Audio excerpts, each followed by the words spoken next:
ஏம்மா ராதிகா தானே? நீங்க புக் பண்ண பார்சல் வந்திருக்கு. தெருமுனைகிட்ட நான் நின்னுட்டு இருக்கேன், வாங்க சீக்கிரம். எம்மா கேஷ் ஆன் டெலிவரி இல்ல, துட்டு கையில கொடுத்தல வாங்கணும். கையில துட்டு வேற இல்லையே, இப்போ என்ன செய்ய? எடி அம்மாக்கா, ஆஹா நமக்கு ஒரு அடி வெச்சிக்கிட்டு. அம்மா தலக்கிருக்குன்னு ஒரு மாதிரி படபடத்துட்டு வருது. டேய் என் பேருக்கு ஒரு பார்சல் வரும், அங்க போய் வாங்கிட்டு வாயா. சரி சரி இரு, நான் போய் வாங்கிட்டு வரேன். இதே நம்ம நாத்து பேருக்கு தானே பார்சல் வந்திருக்கு, போவாதீங்க சொன்னா கேளுங்க. என்ன மர்மல சொல்லுதே? என் மோவ பாம்போல தலை சுத்துன்னு கிடக்க, அவளுக்கு நான் தான் பார்சல் வாங்கி விட்டு கொடுப்பேன். வேற யார் செய்வா? சரி தே, அப்ப உங்க இஷ்டம் போங்க.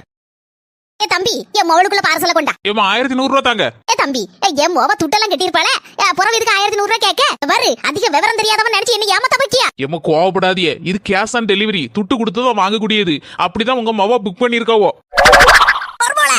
நான் தான் சொன்னோம்ல உங்ககிட்ட, போவாதியன்னு சொன்னோம்ல. எதுக்கு வந்திய? அவளை தள்ளி விடுறதுக்கு இல்லாம என் மொவளுக்கு நான் தான் வாங்கி கொடுப்பேன்னு சொன்னியல்ல. துட்டு 1100 ரூபாயை கட்டி பொருளை வாங்கிட்டு வாங்க போங்க.